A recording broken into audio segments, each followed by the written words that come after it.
Shalom.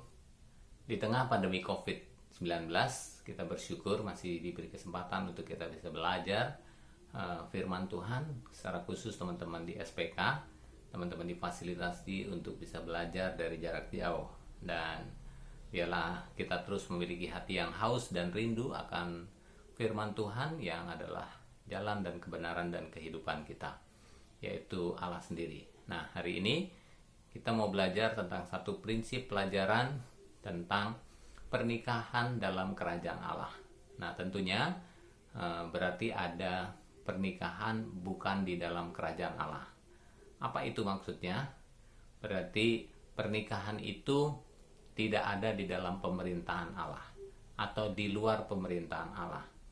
Nah, kita mau belajar apa sih yang menjadi dasar pentingnya pernikahan di dalam kerajaan Allah.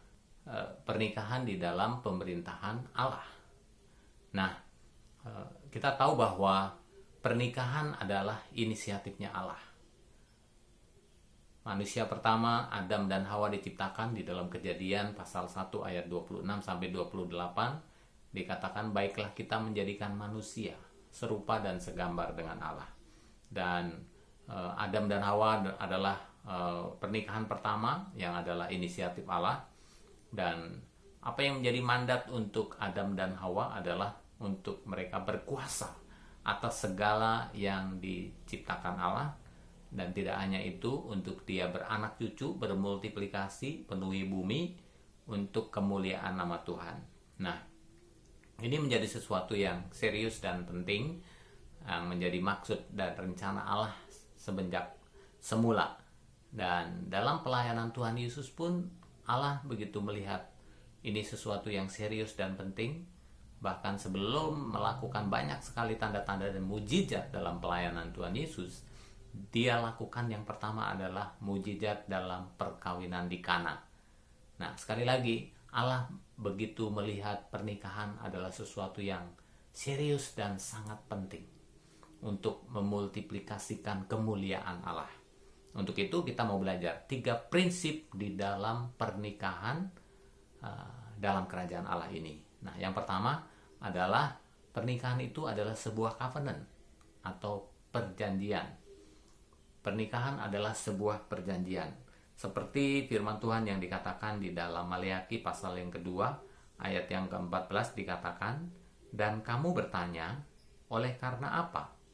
Oleh sebab Tuhan telah menjadi saksi antara engkau dan istri masa mudamu yang kepadanya engkau telah tidak setia. Padahal dialah teman sekutumu dan istri seperjanjianmu. Nah, ada orang-orang di bangsa Israel yang tidak setia di dalam perjanjian pernikahan mereka di masa muda yang dia ikatkan. Sehingga di dalam firman Tuhan ini ditegaskan bahwa Allah sudah pernah menjadi saksi. Nah, hari ini apakah engkau dulu sudah pernah bersaksi di hadapan Allah dalam pernikahanmu secara Kristen? Kalau belum, nanti di akhir saya ingin menghimbau engkau untuk bertanya kepada pembina lebih lanjut untuk diarahkan bagaimana membangun pernikahan di dalam kerajaan Allah ini. Nah, yang pertama kita belajar bahwa pernikahan adalah sebuah perjanjian yang diikatkan tidak hanya seorang pria dan wanita yang menjadi suami dan istri, tetapi Allah menjadi saksi dalam pernikahannya. Nah, ini juga dimaksudkan di dalam pernikahan kita di Avalov, sepotong dari penggalan janji pernikahan dikatakan bahwa janji ini akan saya lakukan dalam keadaan suka maupun duka, sehat maupun sakit, kaya maupun miskin, dan dalam keadaan apapun juga sampai kematian memisahkan kita berdua. Nah, ini adalah sebuah perjanjian dalam pernikahan yang dibangun tidak hanya oleh pasangan, tetapi disampaikan kepada keluarga, menjadi saksi, hamba Tuhan menjadi saksi, bahkan Tuhan sendiri menjadi saksi. Tetapi percaya bahwa di dalam pernikahan Kristen sangat berbeda, bahwa Tuhan tidak hanya sekedar menjadi saksi, tetapi Allah menjadi partner aktif di dalam pernikahannya. Nah, untuk itu pastikan setiap kita memahami akan gambar ini, bagaimana seorang istri dan suami ketika masuk dalam pernikahan, dia terus membangun hubungan, komunikasi, ya, suami dan istri. Dan kita tahu bahwa dalam pernikahan Kristen ada Allah. Tidak hanya menjadi saksi, dia menjadi partner aktif, ya, kepada suami dan istri. Apapun yang kau alami dalam pernikahanmu, percaya bahwa Allah tidak pernah meninggalkan, bahwa Allah ada dalam pernikahanmu, dan terus libatkan Allah dalam pernikahanmu. Jangan biarkan engkau konflik seorang diri, suami dan istri, tanpa pernah melibatkan Allah. Engkau terus bertanya, berkomunikasi dengan Allah. Apa yang menjadi pergumulanmu dalam pernikahanmu hari-hari ini? Nah, libatkan Allah dalam pernikahanmu. Ya, ini yang pertama, poin yang penting untuk kita memahami bahwa pernikahan adalah sebuah perjanjian di mana Allah terlibat. Nah, yang kedua, kita belajar bagaimana pernikahan harus dipelihara melalui tindakan persatuan. Ayat di dalam Maleakhi pasal yang kedua, ayat yang ke-15, saya lanjutkan. Bukankah Allah yang esa menjadikan mereka daging dan roh? Dan apakah yang dikehendaki kesatuan itu? Keturunan ilahi. Jadi, jagalah dirimu dan janganlah tidak setia terhadap istri dari masa mudanya. Ya, Allah sangat menghendaki kesatuan. Tidak hanya kesatuan daging, tapi kesatuan roh. Nah, ada 5 poin dalam memelihara kesatuan ini. Ya, kita belajar. Yang pertama adalah kesatuan roh. Ini sangat penting, makanya kita menyarankan kalau ada di antara engkau pasangan salah satunya belum mengenal Tuhan sungguh-sungguh, ayo doakan dan libatkan pembina untuk terus melayani, supaya pasanganmu juga sama-sama mengenal Tuhan dan bertumbuh untuk sama-sama membangun kesatuan roh ini dalam mesbah keluarga dan doa-doa kita. Nah, berikutnya, membangun kesatuan jiwa. Ini melalui apa? Komunikasi, ya, keterbukaan satu dengan yang lain, dengan berkata jujur apa adanya. Jangan pernah biarkan engkau menutup-tutupi pelanggaran, kesalahan atau dosa-dosamu. Nah, ini kesatuan jiwa. Jangan mengingkari satu dengan yang lainnya. Nah, apalagi yang ketiga, kesatuan tubuh yang melalui seks dan kemesraan. Nah, ini harus dibangun oleh orang yang sudah sungguh-sungguh dalam pernikahan, dalam pemberkatan, dan tidak boleh dilakukan kepada orang lain. Ya, tentunya kesatuan tubuh ini adalah anugerah bagi pasangan yang sudah diberkati, dan terus bangun melalui kesatuan tubuh ini dengan seks yang adalah anugerah. Nah, berikutnya kesatuan fisik dengan melakukan pelayanan. Ya, tidak harus selalu satu pelayanan yang sama, tetapi bisa berbeda, tetapi harus saling menghargai dan saling mendukung satu dengan yang lainnya. Kalau bisa satu pelayanan, puji Tuhan. Tapi kalaupun tidak, tapi yang paling penting adalah kita saling mendorong dan saling mendukung di dalam melayani Tuhan bersama-sama dalam pelayanan. Nah, yang berikutnya membangun kesatuan di dalam keuangan. Nah, ini juga sangat penting karena begitu banyak kasus-kasus di dalam perceraian yang bersumber dari keuangan. Ya, ketidakterbukaan keuangan ini menyebabkan juga satu masalah yang besar, terjadinya perselingkuhan dan lain sebagainya. Makanya keuangan, kepemilikannya pun juga harus dikelola bersama-sama. Ya, pastikan kita tidak punya dua rekening atau dua kantong yang berbeda yang tidak diketahui oleh salah satu pasangan. Ya, kalaupun buat dua rekening silakan saja, tetapi ada keterbukaan dalam kepemilikan bersama-sama dan dikelola bersama-sama. Nah, ini hal yang kedua yang harus terus dibangun di dalam membangun pernikahan yang kuat di dalam kerajaan Allah. Nah, yang terakhir, yang ketiga adalah pernikahan berjalan normal jikalau masing-masing mengemban tanggung jawab.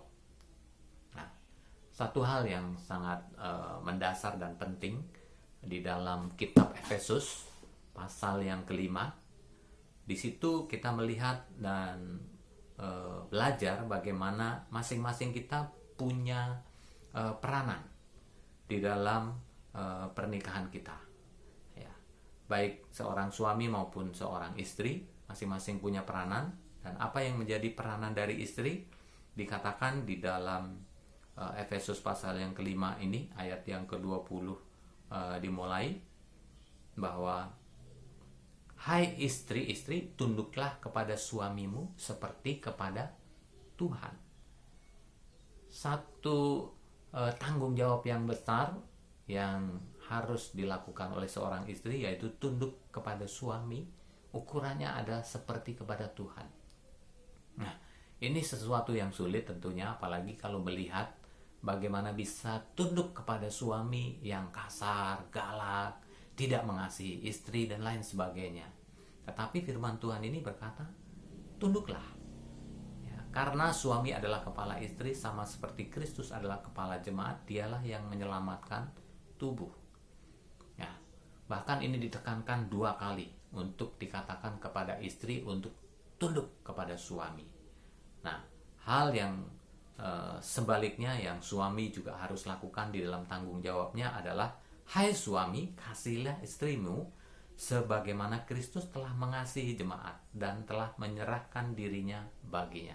Nah, hal yang tidak kalah sulitnya untuk seorang suami diperintahkan atau tanggung jawabnya adalah mengasihi istri. Ya, mungkin engkau berkata, bagaimana saya bisa mengasihi istri yang cerewet dan lain sebagainya?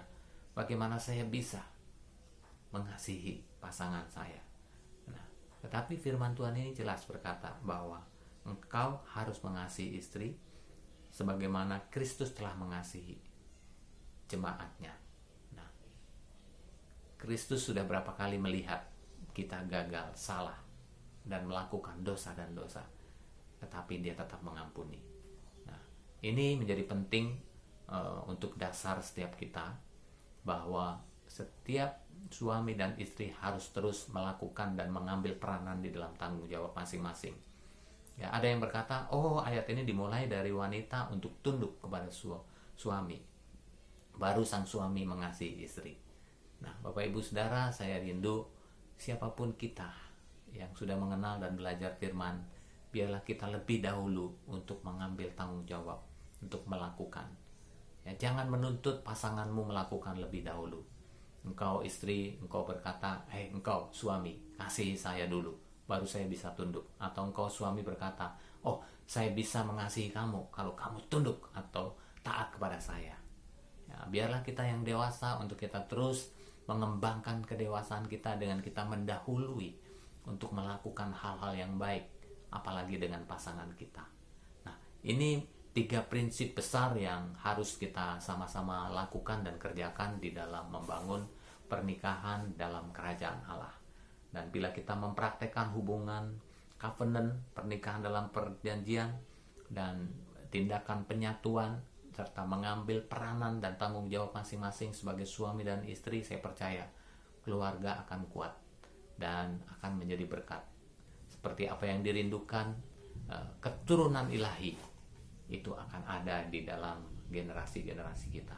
Dan satu hal yang Allah sangat benci di ayat yang ke-16 di kitab Maleakhi 2 ini, dikatakan bahwa Allah sangat membenci perceraian.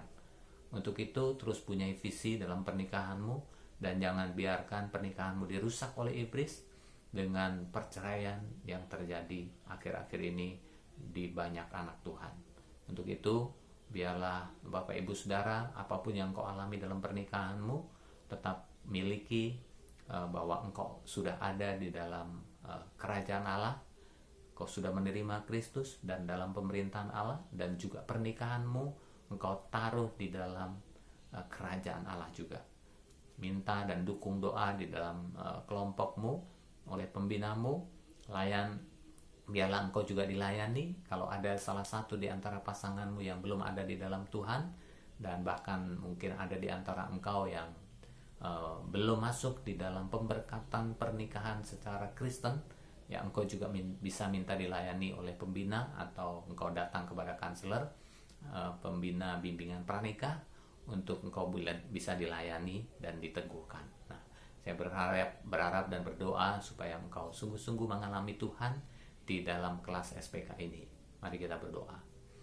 Bapa yang baik, kami bersyukur kami mau serahkan waktu-waktu ini dalam pembelajaran online ini. Kami berdoa, kami percaya bahwa kuasa-Mu juga bekerja di tengah-tengah jemaat-Mu dimanapun Engkau berada saat ini. Ketika Engkau mendengar firman Tuhan dan kebenaran firman ini, kiranya Roh Kudus yang terus memeteraikannya di dalam hatimu, Engkau sungguh-sungguh menjadi pribadi yang taat dan rindu untuk terus membangun keluarga ilahi, pernikahan di dalam kerajaan Allah. Biarlah Tuhan memimpin pernikahanmu, bahkan menjadi berkat bagi banyak orang. Terima kasih Bapa, di dalam nama Yesus kami berdoa dan bersyukur. Amin. Tuhan Yesus memberkati. Sampai ketemu di dalam kelas-kelas berikutnya, dan tetap setia. Tuhan memberkati. Hari bahagia dalam hidupku,